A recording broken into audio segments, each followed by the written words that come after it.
Sujit start करें। Yes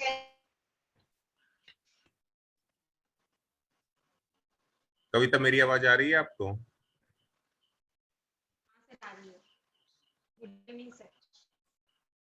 start करें कविता। Yes sir.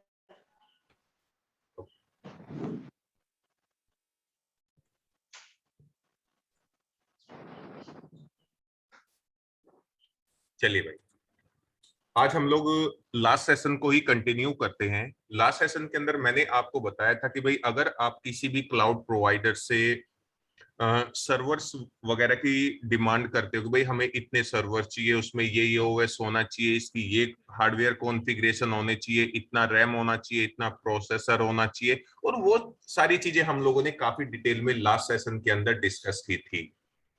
देखिए, हम लोग जब किसी भी क्लाउड प्रोवाइडर को डिमांड करते हैं कि भाई हमें इतने नंबर ऑफ सर्वर्स चाहिए, तो वो क्या करता है, चाहे वो अमेजोन है, चाहे वो गूगल है, चाहे वो माइक्रोसॉफ्ट है, तो वो अपने नेटवर्क रिसोर्सेज पर, वो अपने प्रमाइसिस में हमारे लिए वर्चुअल मशीन क्रिएट करता है। माइक्रोसॉफ्ट की कंडीशन में, माइक्रोसॉफ्ट का जो एज्यूर है, उस एज्यूर की कंडीशन में हम लोग वर्चुअल मशीन बोलते हैं, लेकिन अमेजोन के AWS की कंडीशन में हम लोग उसी वर्चुअल मशीन को EC2 के नाम से जानते हैं या इंस्टेंस के नाम से जानते हैं। EC2 stands for elastic compute cloud. अब अगर आप EC2 क्रिएट करना चाहते हैं या वर्चुअल मशीन क्रिएट करना चाहते हैं या फिर इंस्टेंस क्रिएट करना चाहते हो, देखो अब जो मैं बात कर रहा हूं ना, वो अमेजोन के प्रेमाइसिस की बात कर रहा हूं। आपने उसको अपनी डिमांड भेज दी, लेकिन अब आपकी रिक्वेस्ट रिसीव होने के बाद AWS क्या करेगा, सबसे पहले वो सर्विसेज के अंदर जाएगा, कंप्यूट टैब के अंदर यहां पर आपको मिलेगा EC2 यानी कि इलास्टिक कंप्यूट क्लाउड। इस पे आप क्लिक कीजिएगा।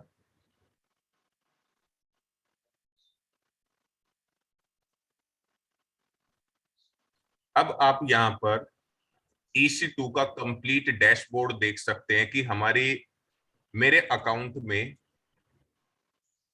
कोई भी इंस्टेंस यानी कि कोई भी वर्चुअल मशीन, कोई भी EC2 रनिंग कंडीशन में नहीं है, कोई भी इलास्टिक आईपी नहीं है, कोई भी की पेयर नहीं है। अब इंस्टेंस क्या होता है, हम लोग कल ऑलरेडी डिस्कस कर चुके हैं। इलास्टिक आईपी क्या होता है, ये हम लोग ऑलरेडी डिस्कस कर चुके हैं। की पेयर क्या होता है, ये सारी चीजें आप यहां पर देख सकते हो। अब अगर आप कोई भी इंस्टेंस क्रिएट करना चाहते हैं तो आप यहां से भी लॉन्च कर सकते हो। लॉन्च इंस्टेंस पे क्लिक कीजिएगा या फिर आप इंस्टेंसेस पे क्लिक करो। आप यहां पर अपने अकाउंट के अंदर, अकाउंट में नहीं, मुंबई रीजन में आपने जितनी भी इंस्टेंस क्रिएट की हुई है उनकी पूरी लिस्ट यहां पर आपको दिखाई दे जाएगी। और दूसरी चीज कविता, हमेशा ध्यान रखना, मुंबई रीजन में आपने जो भी इंस्टेंस क्रिएट की हुई है वो आपको, जब आप कैलिफोर्निया रीजन में काम करोगे, जब आप कैलिफोर्निया रीजन में काम करोगे तब वो आपको यहां पर दिखाई नहीं देगी, क्योंकि नॉर्थ कैलिफोर्निया का जो डेटा है वो इसी रीजन में आपको दिखाई देगा। जो आपका मुंबई रीजन में डेटा है यानी कि इंस्टेंसेस है, वो आपको मुंबई रीजन में दिखाई देगी। ऐसा नहीं है कि भाई मुंबई रीजन की जो इंस्टेंस है वो आपको केप टाउन रीजन में भी दिखाई देगी, नहीं, जिस रीजन का डेटा है उसी रीजन में वो आपको दिखाई देगा। अब अगर आप इंस्टेंस क्रिएट करना चाहते हैं तो आप लॉन्च इंस्टेंस यहां पर भी क्रिएट लॉन्च कर सकते हो। तो लॉन्च इंस्टेंसेस पे क्लिक करना। अब देखो, अगर आपको कुछ याद हो कल का सेशन सुजीत भाई, मैंने आपको बताया था कि भाई अमेजोन ने अपने प्रमाइसिस में, अमेजोन ने AWS क्लाउड पर हर एक ऑपरेटिंग सिस्टम की इमेज तैयार करके रखी हुई है। चाहे वो विंडोज सर्वर है, विंडोज सर्वर में भी चाहे वो सर्वर 2008 है, 12 है, 16 है, 19 है, 22 है, कोई भी उबंटू है, लाइनेक्स है, मैक आईओएस है, फेडोरा है, सेंटोस है, हर एक ऑपरेटिंग सिस्टम की इमेज तैयार करके रखी हुई है। उन्हीं ऑपरेटिंग सिस्टम की इमेज को हम लोग बोलते हैं अमेज़न मशीन इमेज, यानी कि AMI। अब आपको यहां से उस ऑपरेटिंग सिस्टम की इमेज सेलेक्ट करनी है जो आप अपने सर्वर में इंस्टॉल करना चाहते हो। अगर मैं आपको यहां पर दिखाऊं, यहां पर आपको लाइनेक्स ऑपरेटिंग सिस्टम का भी मिलेगा, मैक ओएस का भी मिलेगा, और यहां पर आप RHEL 8 यानी कि लाइनेक्स 8 का भी ले सकते हो, सूसे का भी ले सकते हो, उबंटू का भी ले सकते हो, सर्वर 2019 का भी ले सकते हो, सर्वर 2019 विद कंटेनर्स भी ले सकते हो, सर्वर 2019 विद एसक्यूएल भी ले सकते हो। तो जो भी आपको चाहिए, माइक्रोसॉफ्ट का विंडोज सर्वर 22 भी ले सकते हो, 16 भी ले सकते हो, जो भी आपको चाहिए वो आप यहां से इमेज सेलेक्ट कर सकते हो। लेकिन सेलेक्ट करने से पहले एक चीज आप हमेशा ध्यान रखना सुजीत भाई, आप यहां से वही इमेज सेलेक्ट करेंगे जो फ्री टियर एलिजिबल है। फ्री टियर एलिजिबल को ही आप सेलेक्ट करेंगे। जिस इमेज पर ये फ्री टियर एलिजिबल मेंशन नहीं हो रहा है उसे आप कभी भी यूज नहीं करेंगे। करने के लिए आप कर सकते हो, कोई दिक्कत नहीं है, लेकिन आपका बिलिंग स्टार्ट हो जाएगी। ये चीज आप हमेशा ध्यान रख लेना। देखो यहां पर कुछ इमेज ऐसी है जिस पर फ्री टियर एलिजिबल मेंशन हो रहा है, कुछ इमेज ऐसी है जिस पर फ्री टियर एलिजिबल मेंशन नहीं हो रहा है। तो ऐसी इमेज आप सेलेक्ट मत कीजिएगा जिस पर फ्री टियर एलिजिबल मेंशन नहीं हो रहा है, क्योंकि अगर आप वो इमेज सेलेक्ट करते हो तो आपकी billing on the spot start हो जाएगी। ये चीज आप ध्यान रख लेना। वो आपके ऊपर है कि अगर आपको बिलिंग से कोई इश्यू नहीं है, आप प्रैक्टिस करना चाहते हो तो आप उनको यूज कर सकते हो, कोई दिक्कत नहीं है। बस आपको अमेज़न को टाइम टू टाइम एक्स्ट्रा पे करना पड़ेगा। कविता सेलेक्ट क्लियर है इतना आपको?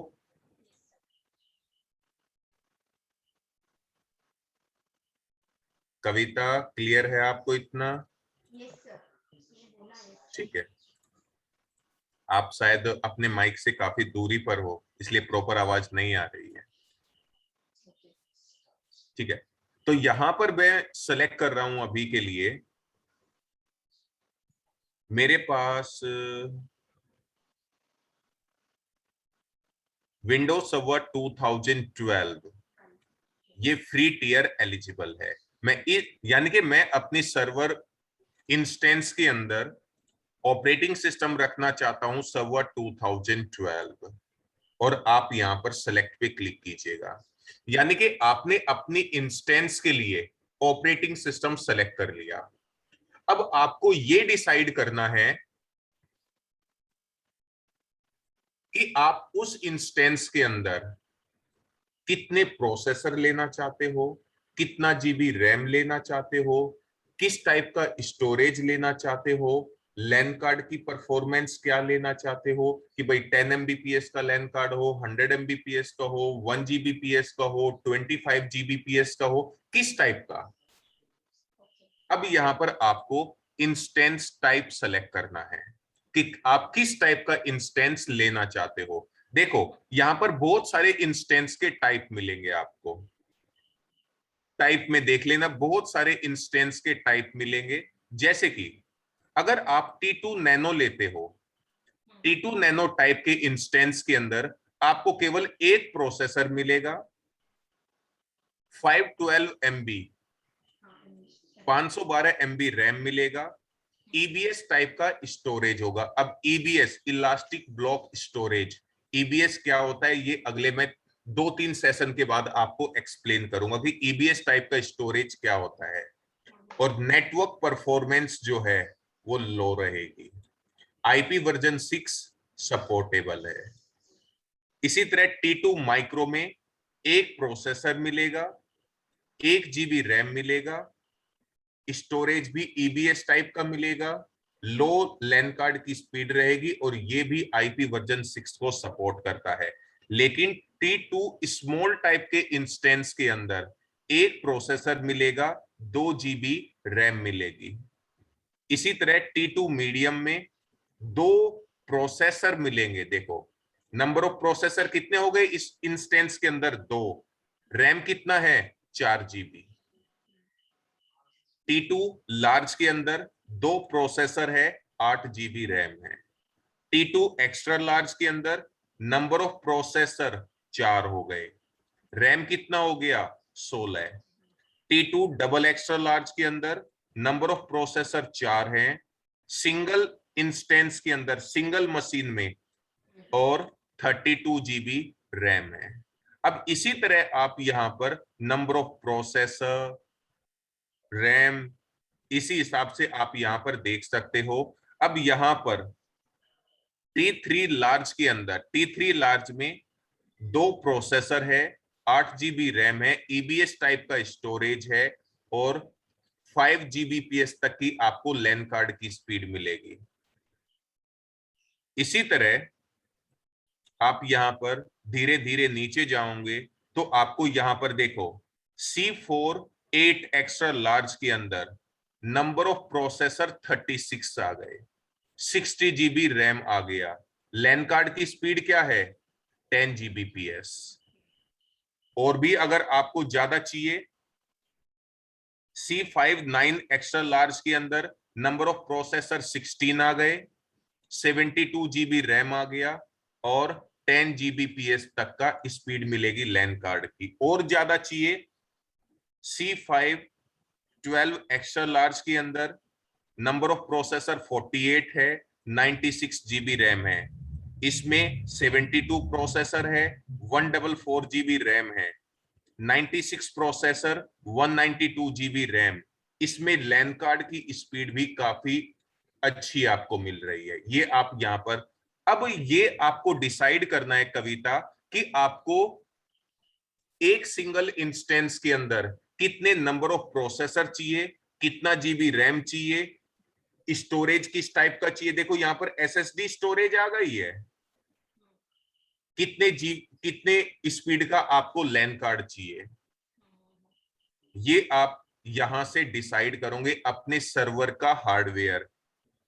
D3 8 एक्स्ट्रा लार्ज के अंदर 32 प्रोसेसर है, 256 GB तक रैम मिलेगी आपको, 25 Gbps तक का लैन कार्ड की स्पीड है, 256, 384 GB रैम, 488, 512 GB रैम, ये सारे जीबी में है, 768 GB रैम, 96 प्रोसेसर, 100 Gbps तक की लैन कार्ड की स्पीड मिलेगी। यार इतना सब कुछ आप ले रहे हो,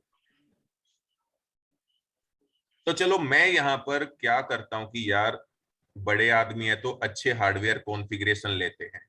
तो मैंने यहां पर i3EN मेटल ये मैंने सेलेक्ट किया, जिसमें 96 प्रोसेसर्स हैं, 768 GB रैम है, एसएसडी हार्ड डिस्क है और 100 Gbps तक का लैन कार्ड की स्पीड रहेगी, आईपी वर्जन 6 सपोर्टेबल है। तो यहां से आपको जिस भी टाइप का इंस्टेंस चाहिए, टाइप जो है वो हार्डवेयर की कॉन्फ़िगरेशन को डिफरेंशिएट करता है बस। तो मैंने यहां पर कौन सा सिलेक्ट किया, किधर गया यार मेरा, और इसका चार्ज क्या है विशेष? अभी बताऊंगा, टेंशन मत लो, इसीलिए तो मैंने हार्ड हैवी कॉन्फ़िगरेशन का लिया है ताकि आपको थोड़ा सा चार्ज भी बता दूं। ये नहीं कि आप कोई भी ले ले। ठीक है, मैंने ये वाला इंस्टेंस सेलेक्ट किया, 96 प्रोसेसर है जिसमें 768 GB रैम है, एसएसडी स्टोरेज है, 10 GB 100 Gbps तक का स्पीड है। और यहां पर कॉन्फ़िगर इंस्टेंस डिटेल पे क्लिक कीजिएगा भाई। अब यहां पर देखो मैंने अभी ऑपरेटिंग सिस्टम सेलेक्ट किया है कविता सर्वर 2012, मैंने इंस्टेंस टाइप सेलेक्ट किया जिसमें 96 प्रोसेसर है, 768 GB रैम है, स्टोरेज है, लैन कार्ड है, वो आप देख सकते हो। अब इन कॉन्फ़िगरेशन को लेकर आप कितनी नंबर ऑफ इंस्टेंसेस क्रिएट करना चाहते हैं। अगर मैं यहां पर नंबर ऑफ इंस्टेंस सेलेक्ट करता हूं 10, तो 10 इंस्टेंस एक साथ आपके क्रिएट हो जाएंगे जिसमें 96 प्रोसेसर होंगे, 768 GB रैम होगा, SSD टाइप का स्टोरेज होगा, 100 Gbps तक का लैन कार्ड की स्पीड रहेगी, और उन इंस्टेंस के अंदर यानी कि 10 इंस्टेंस के अंदर सर्वर 2012 ऑपरेटिंग सिस्टम इंस्टॉल होगा। अब बात करते हैं सुजीत भाई आपकी कि इसका रेट क्या रहेगा, प्राइस क्या रहेगा। यहीं से ही चेक मार्क कीजिएगा, चेक मार्क करो। अब देखो भाई, ये पर आवर्स के अकॉर्डिंग है, पर आवर्स में बिलिंग होगी इसकी, आप देख सकते हो। पर आवर्स में आपको $8.28 पे करना पड़ेगा। पर आवर्स के हिसाब से आपको $8.28 पे करना पड़ेगा, क्योंकि यार वो इतनी हैवी कॉन्फ़िगरेशन का अगर आपको मशीन प्रोवाइड कर रहा है तो ऑब्वियसली उस पे भी वो आपको पे भी ज्यादा ही पे करना पड़ेगा। यहां से आप देख भी सकते हो कि at present on the spot इस इंस्टेंस का, इस टाइप के इंस्टेंस का प्राइस क्या चल रहा है।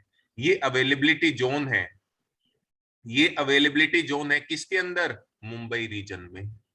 मैंने आपको बताया था मुंबई रीजन के अंदर 3 डेटा सेंटर्स होते हैं, ये 3 अवेलेबिलिटी जोन है, यानी कि 3 डेटा सेंटर्स हैं। अब हर एक डेटा सेंटर के अंदर प्राइस वेरी कर सकता है, आप देख भी सकते हैं यहां पर 1A के अंदर $8.28 है, 1B के अंदर $8.11 है, 1C में भी सेम प्राइस है। तो अब availability zone to availability zone price vary कर सकता है। सुजीत भाई यहां तक कोई डाउट है? नहीं विशेष, क्लियर है। ओके, तो ये चीज बाद में लेंगे भाई, यार गरीब आदमी है, ऑन द स्पॉट इतना डॉलर तो मैं पे नहीं कर सकता हूँ यार। देख यार सुजीत, अगर मैंने कविता या तेरे अकाउंट से लॉगिन किया होता तो कसम से मैं क्रिएट कर देता। तो मैं प्रीवियस पे चलता हूं। अब यहां पर आपको जो लेना है वो T2 माइक्रो लेना है, जो कि फ्री टियर एलिजिबल है। अब आप समझ भी गए होंगे। अब देखो, ऐसा भी नहीं है, ठीक है, ये फ्री टियर एलिजिबल है, ये फ्रीली आपको अवेलेबल करा रहा है, लेकिन ये भी नहीं है कि लाइफ टाइम तक ये फ्री आपको अवेलेबल कराएगा। अब भाई Amazon आपको एक प्रोसेसर दे रहा है, 1 GB रैम दे रहा है, EBS टाइप का स्टोरेज दे रहा है, इसमें वो 30 GB तक आपको फ्री अवेलेबल कराएगा स्टोरेज, और लैन कार्ड भी अवेलेबल करा रहा है। यार वो एक processor, 1 GB RAM, 30 GB storage आपको सर्वर 2012 का ऑपरेटिंग सिस्टम प्रोवाइड कर रहा है, ठीक है, वो ज्यादा नहीं तो कुछ तो आपसे लेगा ही लेगा।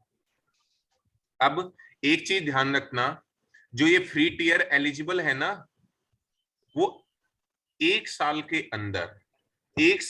अंदर आपको 750 आवर्स इस इंस्टेंस के लिए फ्रीली अवेलेबल कराता है ये आपको। चाहे तो आप यहां पर रीड आउट करके भी देख सकते हो, 12 मंथ्स के अंदर आपको 750 आवर्स ये फ्रीली अवेलेबल कराता है।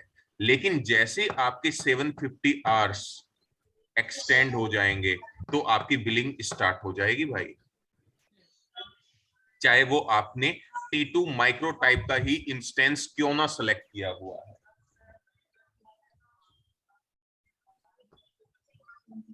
सुजीत क्लियर है इतना? हाँ, उससे पहले तो लग रहा कोर्स ही खत्म हो जाएगा, इतना टाइम नहीं करना, वेट नहीं करना। बिल्कुल बिल्कुल। कविता क्लियर है इतना?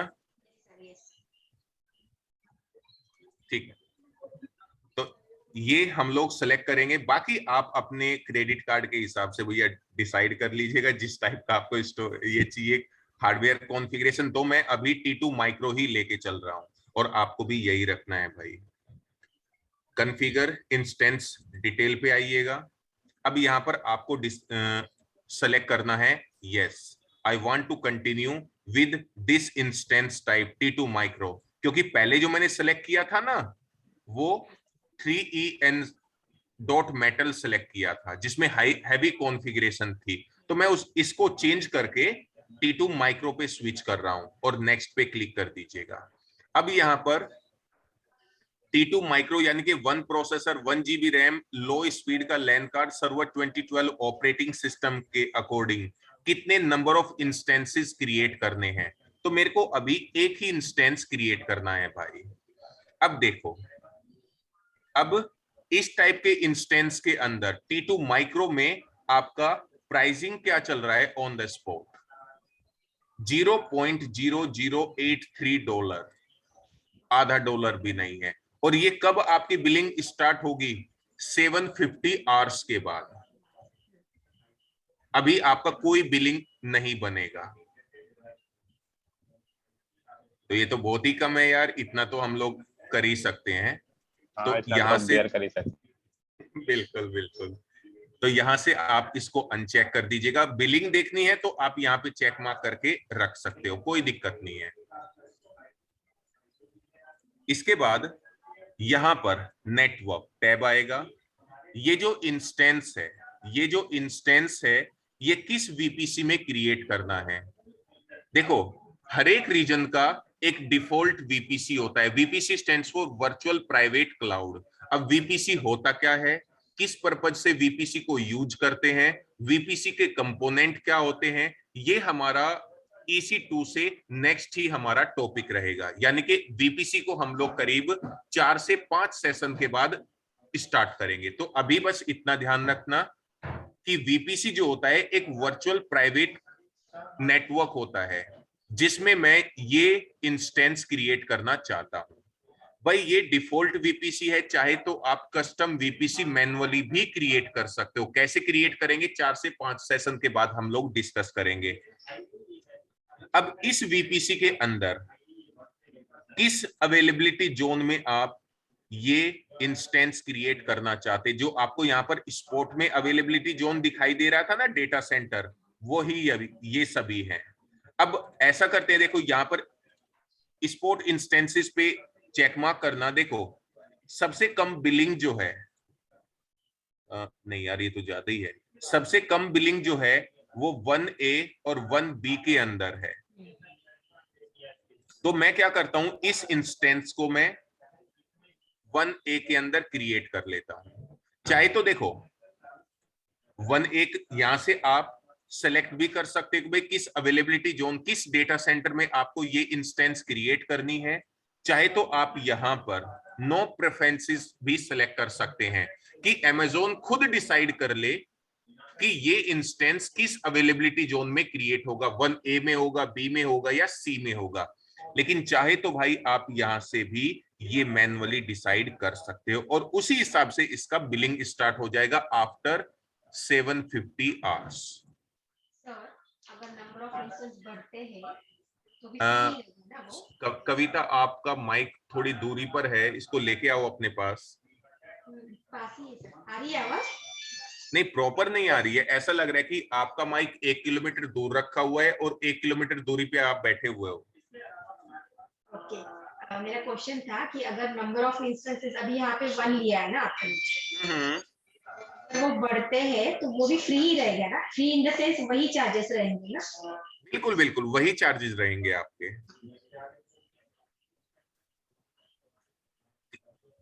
क्लियर है ना इतना अभी? हाँ सर। ठीक है, तो हमने नेटवर्क डिसाइड किया, सबनेट डिसाइड किया, किस सबनेट में ये इंस्टेंस क्रिएट करना चाहते हैं। अब देखो यहाँ पर ऑटो असाइन पब्लिक आईपी, ये ऑलवेज इनेबल होना चाहिए, क्योंकि किसी भी इंस्टेंस को अगर आप अपने प्रमाइसिस में एक्सेस करना चाहते हैं AWS प्रमाइसिस से, तो केवल आप अपनी इंस्टेंस को पब्लिक आईपी के द्वारा ही एक्सेस कर सकते हो। किसी भी इंस्टेंस को आप प्राइवेट आईपी के द्वारा अपने प्रेमाइसिस में एक्सेस नहीं कर सकते। भाई या तो कविता जी आप पब्लिक आईपी के द्वारा एक्सेस कर सकते हैं या इलास्टिक आईपी के द्वारा एक्सेस कर सकते हो।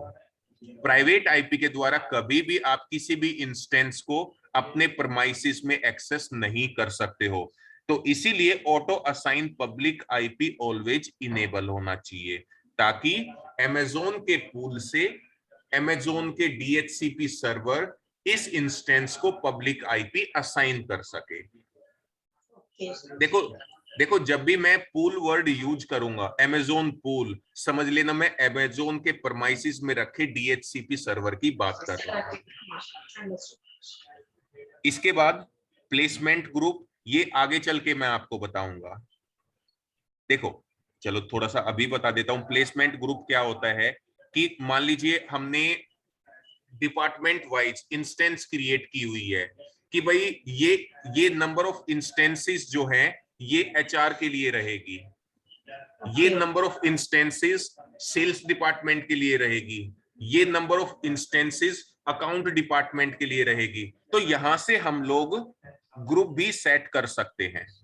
चाहे तो आप एग्जिस्टिंग ग्रुप भी सिलेक्ट कर सकते हो या फिर आप चाहे तो नया ग्रुप भी क्रिएट कर सकते हो आप, कि ये एचआर डिपार्टमेंट के लिए रहेगी। तो मैं इसको मुझे जरूरत नहीं है, ये चाहे तो आप यूज कर सकते हैं। मैंने इसका पर्पस आपको बता दिया, उसी हिसाब से आप इसको यूज कर सकते हो। Capacity reservation. अब कैपेसिटी रिजर्वेशन का मीनिंग क्या होता है, बता सकते हैं आप मेरे को?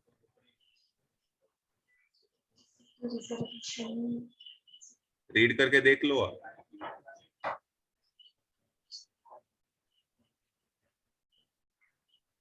अब तो पढ़ लिया होगा। हाँ, लाइक कौन सा मतलब हार्डवेयर, वो सारी चीजें ना। बिल्कुल बिल्कुल, नंबर ऑफ इंस्टेंसेस, हार्डवेयर, इस हिसाब से।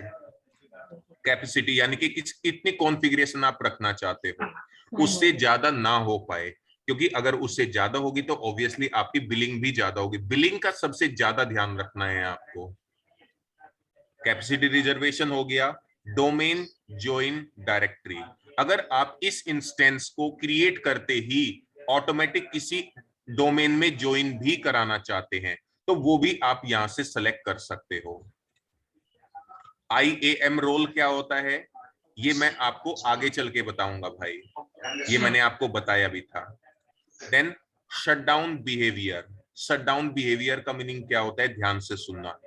जब भी आप भाई ये इंस्टेंस आपने क्रिएट कर ली, आप इसको यूज कर रहे हो मस्त तरीके से, आप इस इंस्टेंस को रन कर रहे हो, अपने प्रेमाइसिस में एक्सेस कर रहे हो। लेकिन जब आप इस इंस्टेंस को शट डाउन करेंगे तो ये इंस्टेंस किस टाइप का बिहेव करेगी। अगर शटडाउन बिहेवियर में अगर स्टॉप करते हो तो जब भी आप इस इंस्टेंस को शट डाउन करेंगे तो ये ऑटोमेटिक शट डाउन हो जाएगी, यानी कि ये इंस्टेंस स्टॉप हो जाएगी, यानी कि शट डाउन हो जाएगी। लेकिन अगर आप यहां पर शटडाउन बिहेवियर में टर्मिनेट करते हो, टर्मिनेट का मीनिंग है कि जब भी आप इस इंस्टेंस को शट डाउन करेंगे तो ये इंस्टेंस ऑटोमेटिकली टर्मिनेट हो जाएगी, ऑटोमेटिकली डिलीट हो जाएगी। टर्मिनेट का मीनिंग होता है डिलीट होना। मेरे अकाउंट से ये इंस्टेंस टर्मिनेट हो जाएगी, डिलीट हो जाएगी। सुजीत भाई क्लियर है शटडाउन बिहेवियर? क्लियर। तो मैं अभी इसको यहाँ पर स्टॉप ही रख रहा हूं, बाकी चाहे तो आप टर्मिनेट भी सेलेक्ट कर सकते हैं जो आपको अच्छा लगे। बस इतना ध्यान रखना, हमारी इंस्टेंस की 3 स्टेज होती है, कान खोल के सुनना। हमारी इंस्टेंस की 3 स्टेज होती है। एक होती है रनिंग यानी कि जब कोई भी इंस्टेंस रनिंग कंडीशन में है। एक होता है शटडाउन, जब इंस्टेंस जब हम लोग इंस्टेंस को शट डाउन कर देते हैं। इसके बाद आता है टर्मिनेट। थर्ड होता है टर्मिनेट। टर्मिनेट का मीनिंग होता है जब इंस्टेंस टर्मिनेट होती है। क्लियर है इतना? यस। इसके बाद आता है स्टॉप हाइबरनेट बिहेवियर। इसका मीनिंग क्या होता है? हाइबरनेट बिहेवियर आपने सुना है? स्लीप मोड में चली गई machine, sleep mode. Yes yes. उसी स्लीप मोड के लिए यहां पर वर्ड यूज किया गया है हाइबरनेट। क्या आप अपनी मशीन को हाइबरनेशन में भी लेके जाना चाहते हैं? यानी कि क्या आप अपनी मशीन को स्लीप मोड में भी लेके जाना चाहते हैं? अब आप यहां पर देख भी सकते हैं, अगर आप हाइबरनेशन को इनेबल करते हो, space is allocated on the root volume. Root volume मैंने आपको कल बताया था। रूट वॉल्यूम हमारी इंस्टेंस का एक ऐसा पार्टीशन होता है जिसमें ऑपरेटिंग सिस्टम इंस्टॉल होता है। Yes correct. आप यहां पर देख भी सकते हैं, आप यहां पर पूरी तरह स्टडी कर सकते हैं कि क्या क्या होता है, क्या क्या नहीं होता है हाइबरनेशन की कंडीशन में। ठीक है, मैं कुछ भी वो नहीं कर रहा हूं, चेंज नहीं कर रहा हूं, लेकिन कोशिश कर रहा हूं कि एक एक ऑप्शन आपको वन बाय वन एक्सप्लेन करूं। क्योंकि इसके बाद में मैं ये सारी चीजें आपको एक्सप्लेन नहीं करके चलूंगा। जो जो चीजें छोड़ रहा हूं उसे आगे चल के बताऊंगा आपको। तो शटडाउन बिहेवियर हो गया, हाइबरनेट हो गया, इनेबल टर्मिनेशन प्रोटेक्शन। अब इसका मीनिंग क्या होता है?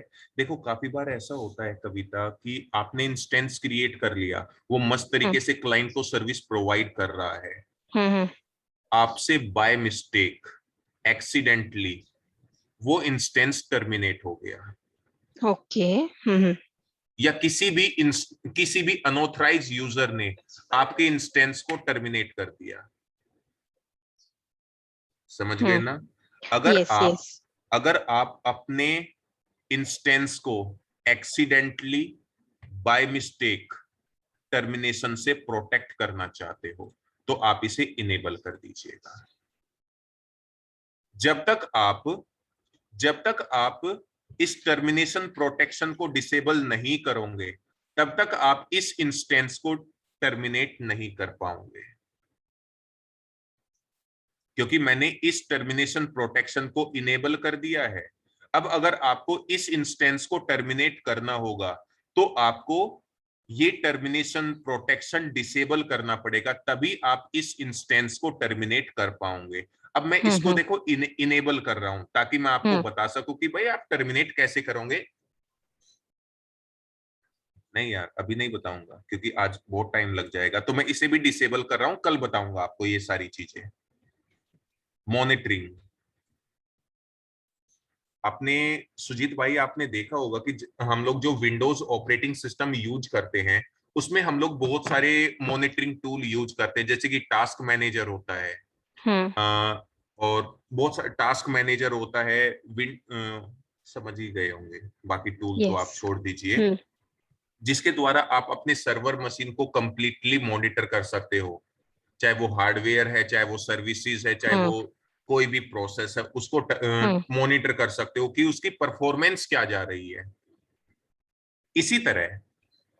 इसी तरह अगर आप अपने इंस्टेंसेस की हेल्थ को मॉनिटर करना चाहते हैं, अगर आप अपने इंस्टेंसेस को मॉनिटर करना चाहते हैं तो उसके लिए Amazon ने हम लोगों को एक क्लाउड वॉच प्रोवाइड किया हुआ है। क्लाउड वॉच जो है ये Amazon का या AWS क्लाउड का सप्लाई लिखा है। बिल्कुल बिल्कुल तो क्लाउड वॉच जो है ये Amazon का या फिर कह सकते हैं कि AWS का जो है, ये एक मॉनिटरिंग टूल है जिसके द्वारा आप अपनी इंस्टेंसेस को मॉनिटर कर सकते हो, उसकी परफॉर्मेंस को चेक कर सकते हो, हार्डवेयर कितना यूटिलाइज हो रहा है उसको मॉनिटर कर सकते हो। बट अगर आप इसको इनेबल करते हो तो भाई additional charges apply. Additional charges. तो भैया तो कविता जी मैं तो गरीब आदमी हूँ, तो इसको भी मैं डिसेबल कर लेता हूँ। सर मैं तो आपसे भी गरीब हूँ। नहीं यार, ऐसा मत बोलो।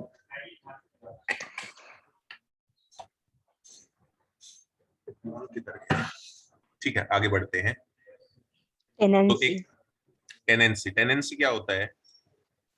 टेनेंट, टेनेंट जैसा, रेंट जैसा, ऐसा कुछ है क्या? Shared run, run shared hardware instance.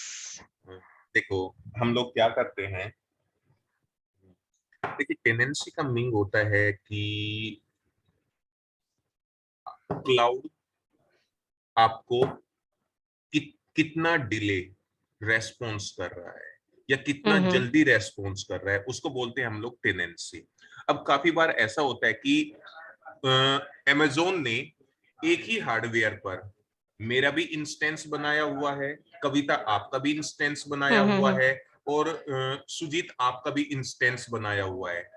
3 बंदों के इंस्टेंस एक ही हार्डवेयर पे बनाए हुए हैं उसने। यानी कि वो जो हार्डवेयर है वो शेयर्ड हार्डवेयर है। वो हार्डवेयर कविता आपको भी सर्विस दे रहा है, सुजीत आपको भी सर्विस दे रहा है, और मुझे भी सर्विस दे रहा है। अब क्या होगा, वो हार्डवेयर एक टाइम पर एक ही रिक्वेस्ट को प्रोसेस करेगा, दूसरी रिक्वेस्ट तब तक पेंडिंग में रहेगी, तीसरी ओके ओके। रिक्वेस्ट फिर पेंडिंग में रहेगी।